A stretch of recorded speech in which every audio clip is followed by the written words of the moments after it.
Kokoa daholo any any tokantrano rehetrarehetra andray amin'ity fandarana step by step ity eto amin'ny RTV ACFF izany. Ny suprématie imperfect no manolotra anao an'ity fandarana step by step ity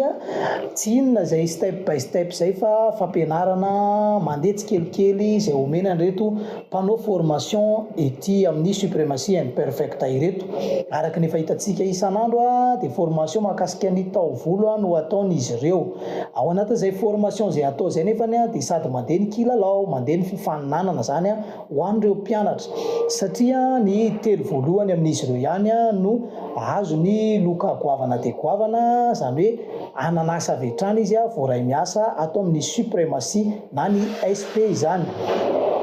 Fanamarihana fa ny SP dia manana ny mpiasa zay efa ho aminy mpiasa matianina, zay mahatonga ny afaka mampanao formation. Fa noho ny fitiavana ny malagasy mpiray tanindrazana zay tsy manana asa, satria hitantsika eny amin'ireny zone franc ireny, eny amin'ireny orinasa maro samihafa ireny, be dia be ireo milahatra asa isan'andro nefa tsy voaray. Ary izay nahatonga ny suprématie imperfect hoe anao an'izao asa soa izao zay ahafahana mampianatra andreo malagasy namana mampianatra asa, dia tsy inona zany fa resaka fanaovana taovolo zay nandraisana olona 420 mianadaty ao anatin'ity formation voalohany ity, zany hoe step by step saison 1. Dia izay tsy manana asa rehetra moa zany no nanoratra anarany. Dia nisy ny tirage zay fahitantsika dia izy ireo no ny antefan'izay tirage au sort izay dia efa ao anatin'ny formation efa 5 andro zany zay ny formation zay nataon'izy ireo. Ary misy kosa ny fifanitsanana dia misy ny enina zay tsy maintsy mihitsana ao aorianan'ny examen zay atao arapitso talata izany. Dia manasantsika rehetra aloha anaraka ny zavatra rehetra ataon'ireo mpianatra ireo ety amin'ny suprématie imperfect step by step. Mbola ety amin'ny suprématie imperfect ihany tsika any amin'ity androany ity 5 andro katroka zao no nandehanany formation tety amin'ny SP tety zany, zany hoe efa nisy tapabolana zany no niarahana tamin'ireto mpianatra eto anivon'ny SP reto. Ny formation zay atao moa dia mahakasika ny resaka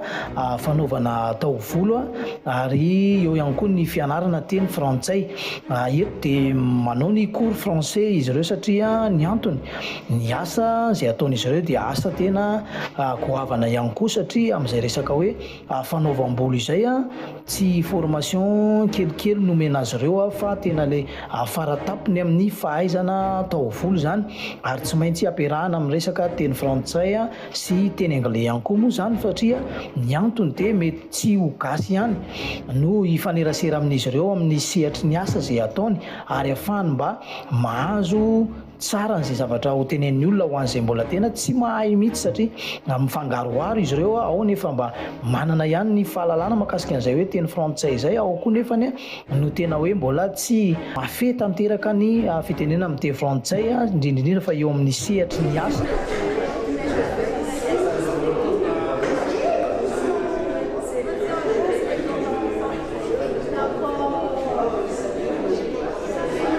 Izay no antony formation zay omena azy ireo isan'andro zany. Manao pratika moa zany miaraka amin'ny mpampianatra, pratika tsiroroa, satria ny tanjona dia le tena hoe ahafahana miteny sy mahay mihaino ary mahay miteny mahazo ary mamaly. Ireo zany no tena olana matetika rehefa mianatra teny pirenena hafa ny olona anankiray dia eo amin'ile hoe za azoko le zavatra tiany tenenina, tsy haiko ny mamaly hoe inona no avaly.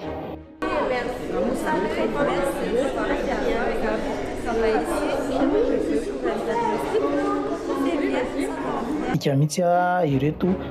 mpianatra ireto ary araha maso akaiky ho an'izay mbola fotsafotsa dia ampianarina tomorina akaiky mihitsy arak'izao hitantsika izao. Ny mpampianatra eto amin'ny SP moa zany dia tsy maintsy manao ny ezaka rehetrarehetra manakaiky mijery tsirairay ny mpianatra, fa tsy hoe alefa amin'ny akapobeany dia samy mahazo an'izay raisiny ihany, zay mandray zay tsy mandray tsy mandray, tsy tahaka an'izay zany ny fampianarana ataon'ny suprématie imperfect.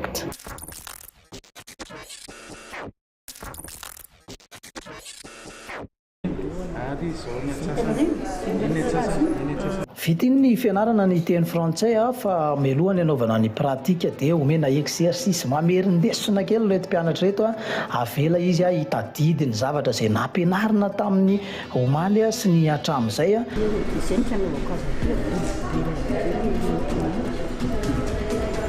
dia eto moa zany dia mifandimby mitracé jaune izy ireo ary ho an'izay votsavotsy dia mamerina foana isa amin'izy ihany no mifampiteny sy mifanohy reto zany hoe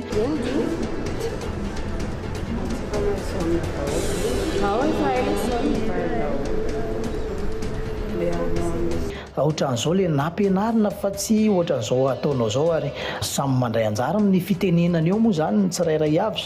amin'ny hoe izao no nampianarina fa tsy izao ary raha misy zavatra tsy azo zany eo dia samy mifankahita eo hoe aika ity tsy azontsika le zavatra ohatran'izao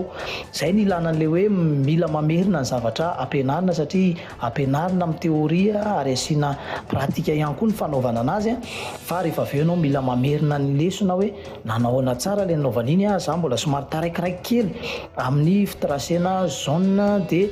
mila manao an'izay zany ny tsirairay avy mi-entraîner mihitsy zany hoe ahoana ny tena afaingana ny fanaovana nyity zavatra anankiray ity ny mpianatra mazoto mantsy dia mazoto izy manao foana hoe mitady foana hoe ahoana moa le zavatra nampianarina na iny fa tsy azoko tsara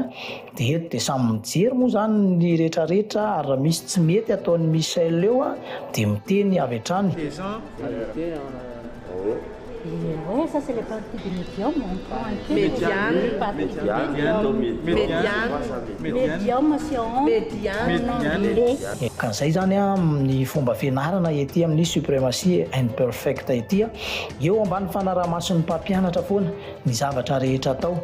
dia samy mandeha ny fanondroana hoe ato ty ataovy an'izao ohatran'izao no izy fa tsy zany ary mifanitsy foana zany ao anatin'izay famerenana lesona izay. Eto tsy hoe etezana ny volon'ny sandratra tsy hoe etezana ho ataon'izy ireo pratika na koupy fa juste mamerina ny fampianarana izay nomena izy ireo hoe ohatr'izao fitracena an'ilay jaune dia ity no mandeha aloha rehefa manao ny coupe dia mandeha indray ny manaraka ato dia ohatr'izao ny fomba fandraisana azy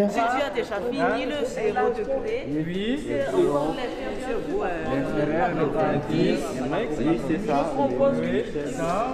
Ce que je fais, c'est zéro degré. Oui, mais tu as déjà fini le 0 degré. Famerimberenana zany mba tsy isiny hoe rehefa tonga ny fotoana anaovana n'ilay pratika dia eo vao sadaikatra hoe fa ahoana marina moa izy ity fa tsy azoko tsara dia eo amin'ny zavatra ohatran'izao famerenana lesona ohatr'izao matetika no ahitana hoe iny kay tsy tena haiko ary iny kay tsy tena azoko fa maka base ao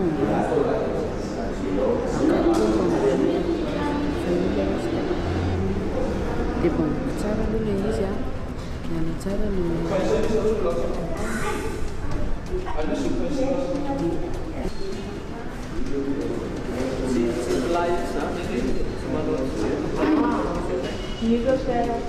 repère angalanao andeha ny mpampianatra ety amin'ny suprématie imperfect dia mitako mihitsy an'izay fametrahana fanontaniana izay zany no tena zava-dehibe ary zay ny azontsika lazaina hoe écolage ny reto mpianatra reto zany hoe apetrao ny fanontaniana rehefa misy tsy mazava ary tenena foana rehefa manao zavatra anankiray zay zany ny tena takiana satria ahoana moa zany mpianatra sy mpampianatra tsy fanantona izany mazava be fa tsy ahay mihitsy ny mpianatra ary ny mpampianatra eto amin'ny SP dia tena malalaka be mihitsy izy amin'ny fiantsonana ny ankizy sy fandraisana ny fanontaniana ary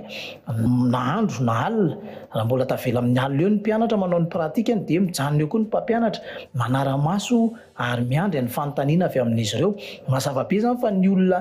mety tsy ho tafakatra na tsy ahay an'ity fampianarana ity dia mazava be fa ireo olona izay tsy tia mametraka fanontaniana dia tsy mahay mazava be satria manaonao fahatany amin'izay amin'ny asa izay atao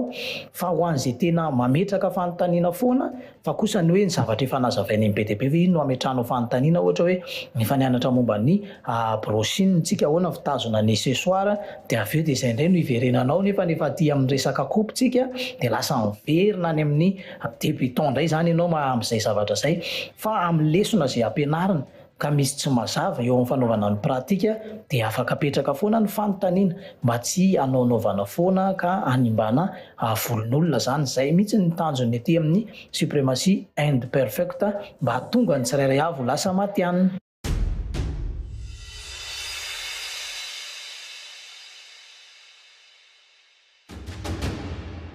Androany moa zany dia miavaka kely ny pratika izay atao tsy mandeha tsy telotelo indray reto mpianatra ireto mahafinaritra be koa mahita an'izay satria eo zany ny hita eo amin'izay hoe manahoana ny fomba fanaovany ohatra hoe santatra an'ito anankiray ito manao kosa fanaovany njara manaona ny fanaovany rosy ny fomba fiasa mahakasika an'izay hoe fanaovana taovolo izay.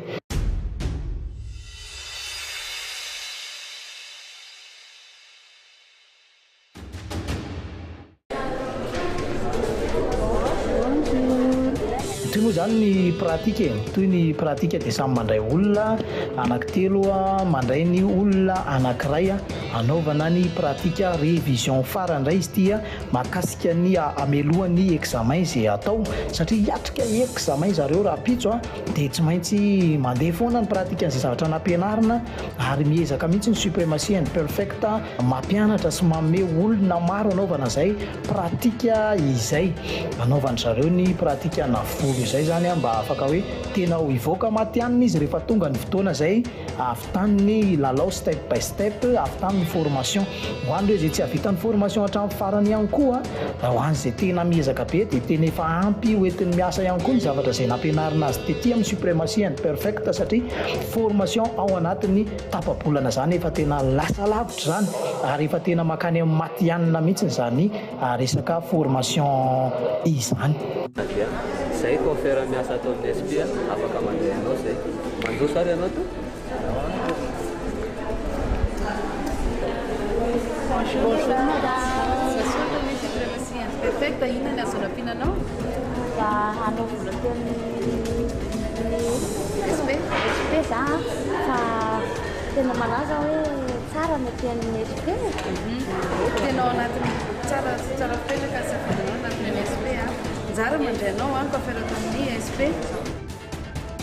Dia tsy maintsy ho hitantsika eto indray zany ny valiny fanadinana izay ho ataon'izy ireo satria tena tsy maintsy ho jerevana zany ny fahaizan'izy ireo izany tena manaraka tsara ny fampianarana nomen'ny SP izany hoe tsy mandeha arak'izay nianarana sy fantapatany tany ambadika tany fa izay nampianarina satria ny formation ny suprématie and perfect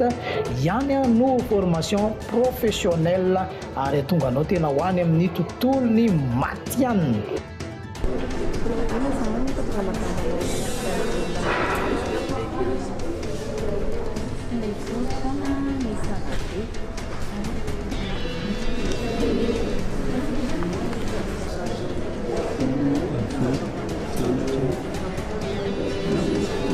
Mandeha trano moa zany ny fanaovana ny diagnostika rehefa avy nandray olona io izay dingana izay tsy maintsy atao satria tsy misy afaka anao karakara volo mihitsy raha tsy fantatra ny mombamomba n'ilay volo tahaka ny hoe dokotera anankiray tsy tonga dia avy hatrany dia tia ny fanafodinao fa mamantatra izy momba ny aretina misy eo amin'ilay olona hatramin'ny sakafony dia ho ady tiany dokotera daholo hoe inona no haninao farany ohatra nanona sy nanao hoana oviana nanomboka efa mpahazo anao ve ny ohatran'izao misy marary ve ary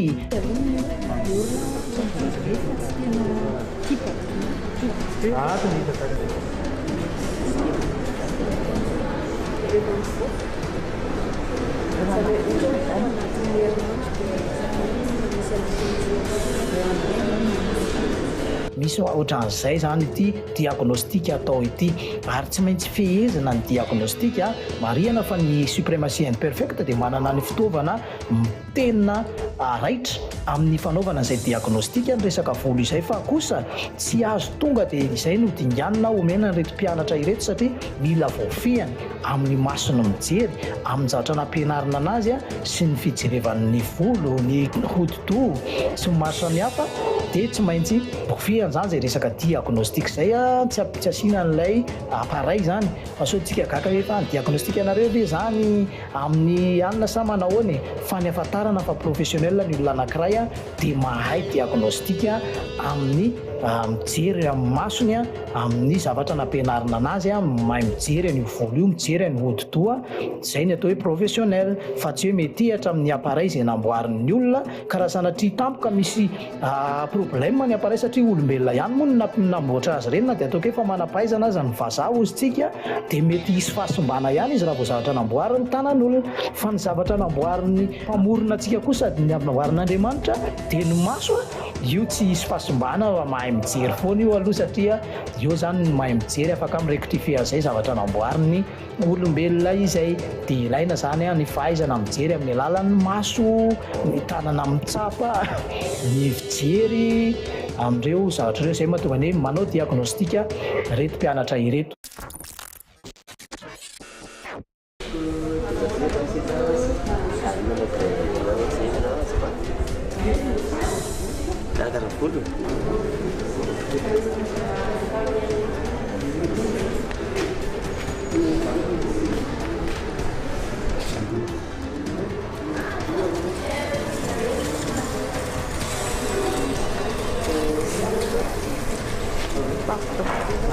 Efa vita ny diagnostika dia mitohy hatrany moa zany ny fanasana loha, mandeha ny asa efa fanao, ny fisintomana ny fanaovana ny coupe,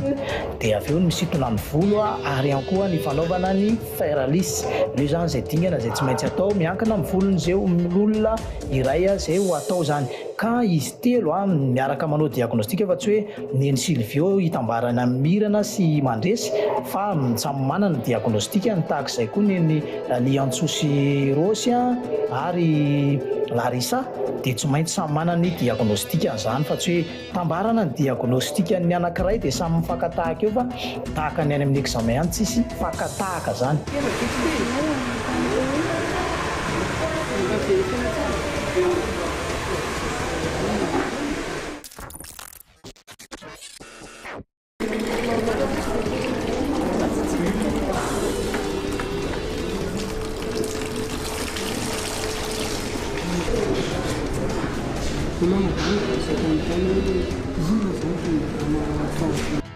Dia mitoy ny fikarakarana tandremo manao fahadisoana ao anatin'ny asa izay atao.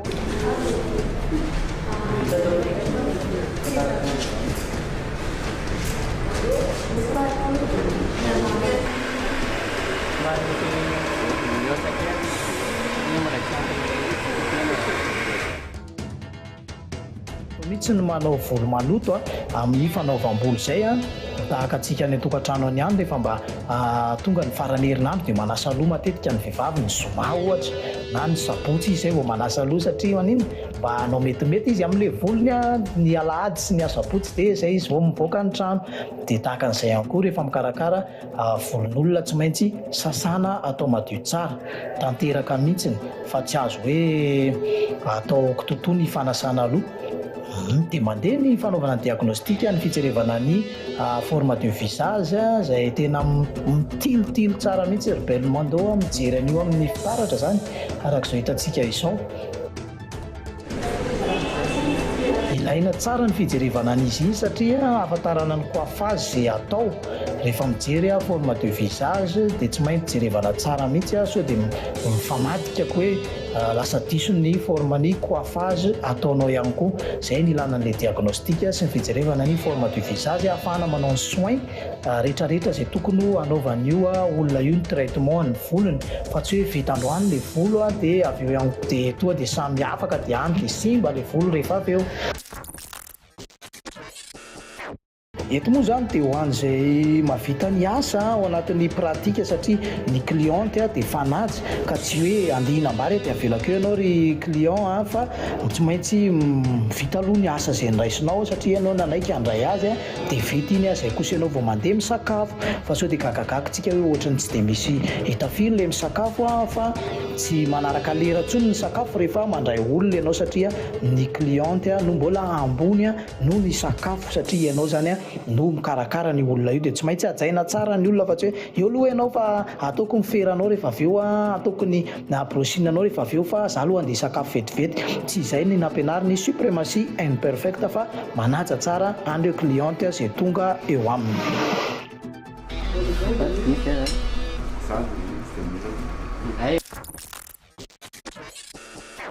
ihany koa zany le izy ohatran'izay madama zao misy preuve tsara amin'izay madama hoe tsara be le vola atao fa tsy hoe vatsy dia izay madama za misalasala mihitsy manantona anay aty manao an'ity karazana volo ity volo madama zao tena hoe simba be inony fa aza matahotra fa herinandro ihany raha ihany koa no teneniko madama dia voaka tsara be ndray volo madama ohatran'le zay afaka manao kokoa kely any atokantrano madama kokoa ny anay efa mampimo koa manany mpampianatra to manamboatra n'ity volonyity mannequin ty hoe ohatran'ity ny examen izay atao dia efa mijery maso fotsiny zany ianao mpianatra dia efa mahafantatra ohatran'izao ny coupe anaovana n'ity volo ity rehefa tonga zay examen izay moa zany dia raha tsika mahita eto fa tsy olona tena olona io ny tenanay moa zany tena mikarakara zany ihany koa ao ry asia mba tena hoe mampijery an'irety mpianatra reto zany ohatr'izao le volo dia samy mandinika mpianatra hoe ahoana moa zany anaovako ny coupenito araka ny nampianarina ana dia samy mandinika dia samy mitsapatsapa fa ity mannequin ty akory tsy atao diagnostika fa hijerevana fotsiny hoe ohatr'izao ny volo dia samy mandinika tsara satria iny tsy hoe hiaraka amin'ireo mpianatra ireo rehefa tonga ny examen fa mijery amin'ny maso zany ianao hoe ohatran'izao le coupe iny araka ny efa nampianarina ana dia iny no ampiarinao any amin'ny examen.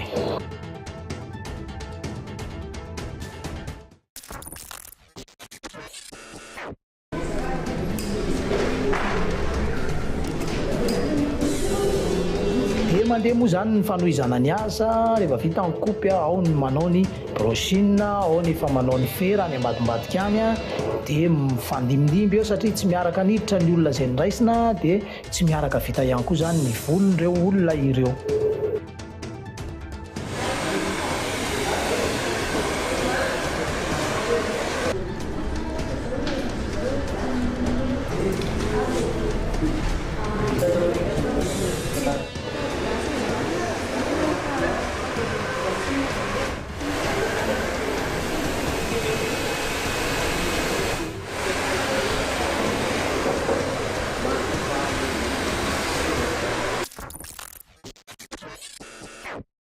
Dia tahaka an'izao indray moa zany ny résultat rehefa samy avy ny karakara dia samy manana ny résultat navoakany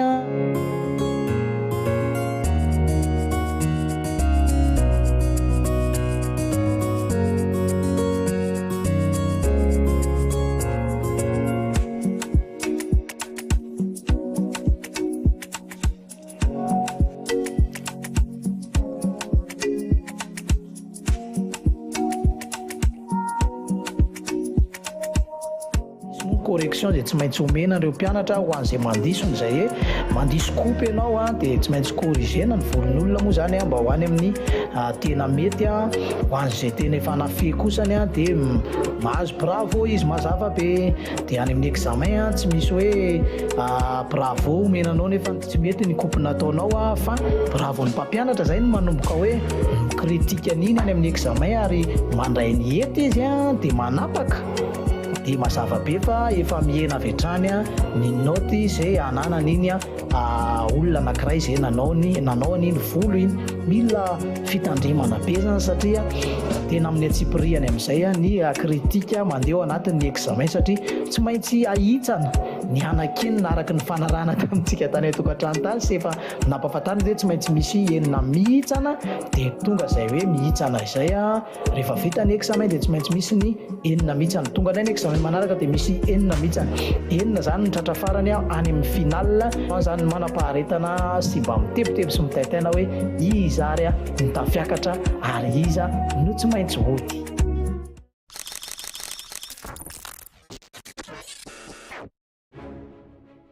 Misy isan'andro dia misy foana ny fampianarana, famerenana izay nampianarina ary famomezana ny teknika miakatra zany satria izay ilay hoe step by step. Fa kosa ny tsy maintsy manaraka ny base foana ny mpianatra fa tsy hoe maikamaika hoe riny ana no ataoko maikamaika amin'ny zavatra hafa fa manaraka an'izay toromarika omena.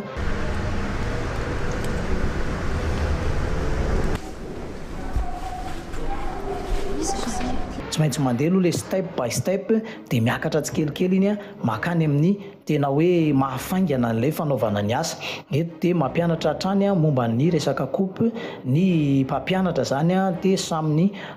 mijery mandray an-tsoratra moa zany ny mahakasika an'izay ny tsirairay avy mba tsy hanadinoana satria hiatrika ny fanadinana, hiatrika examen izy ireo dia tsy maintsy mandray an-tsoratra tsara ny zavatra ampianarina eto satria ny fianarana dia na dia ataontsika hoe step by step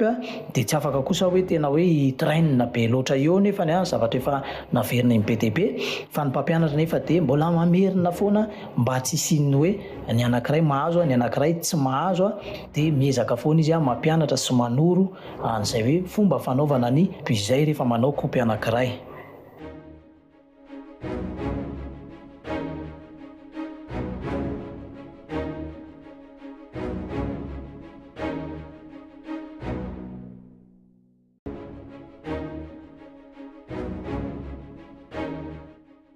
Coupe V moa zany no ataon'ireto mpianatra reto amin'izao fotoana izao marihana fifananao coupe V zareo fa mbola misy teknika hafa indray koa omena azy ireo amin'izay fanaovana coupe V izay amin'ny teknika hafa zany dia lana tsy moa ny amin'ny tabataba mety any ivelany any fa tsy koa sady ao anatin'ny fanaovana ny asa ety fijerevana ny zavatra misy rehetra. Ny fiainana rehetra ety naturel moa zany dia izay tsy maintsy hoentsika eny mety misy kapokapoka tampoka any mety misy vilia mety milatsaka tampoka any anareo any an-tokantrano any fa izay le hoe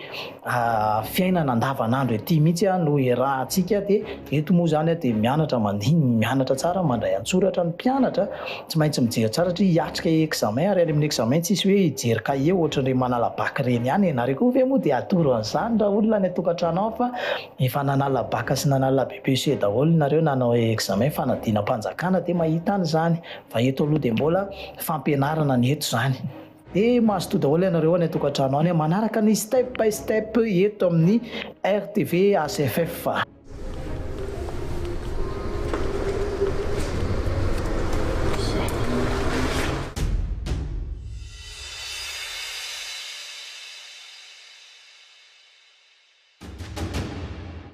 Efa mivonona ihany aloha efa mitenitena hoe hotava-boky izy ity satsia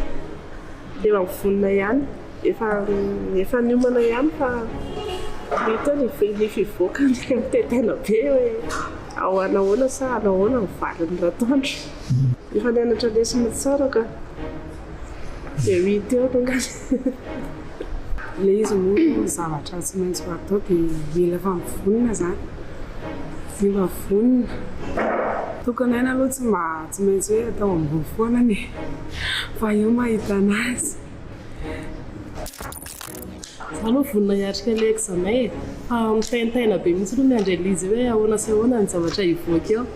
mitaintaina be mihitsy amin'izao efa manao révision mamerimerindesina mianatra lesona tsy maintsy mba atao ambony any aloha moral tsy maintsy atao ambony any moral hoe mba amin'izay koa mba miezaka konkoa hoe mba tafiakatra be izany any fa tsy maintsy misy ihany mitebiteby fa tena vonona fa somary mitaintaina ihany hoe ohatrany ahoana ny zavatra isy ao anatin'ny examen. Efa nanomana tsara zany ny examen efa vonona tsara efa nianatra tsara efa nianatra aloha dia efa niomana efa vonona mitaintaina aloha tena mitaintaina hoe anao ahoana le efa tena manao révision tsara mihitsy efa voalohany ka hatramin'ny farany dia misy ela daholo. Tokony aina aloha dia misy foana e, atao ambony moral hoe tsy maintsy vita io. Vonona aloha e, satria ny mpampianatra tena nanome amin'ny fo feno fitiavana an'ilay zavatra nampianarina dia ny tena koa moa zany niezaka nandray an'ilay izy dia vonona zany hiatrika an'ity examen atao androany ity ny tenako. Le raha batsika aloha mihitsy aloha tsy hiteny, aloha mihitsy aloha angina hiteo fandehany. Izay indray ary ny namarana ny fandarana step by step tamin'ity androany ity izay niarahanao tamin'ny supremacy and perfect ary misaotra be deaibe ny RTV ACFF fatrany ny amin'ny fiaraha-miasa fa tena mahafapo dia mahafapo ny fandanany fandaharana step by step eto amin'ny RTV ACFF mba ho hitan'ireo olona rehetra ny tokantrano hoe tena misy tokoa ve le formation sa mampiresaka fotsiny le supremacy tena misy le formation ary efa 5 andro za teo no nandehanana izay formation zay dia aza dino anareo anay tokantrano mbola misy ilay step by step saison 2 zay formation omenanareo indray tsy mananasa ho an'ilay tsy mananasa mahakasika ny onglerie sy ny maquillage zany hoe make-up sy onglerie zany no formation manaraka ao anatin'ny step by step saison 2 dia manao velomanareo anay tokantrano any bye bye daholo.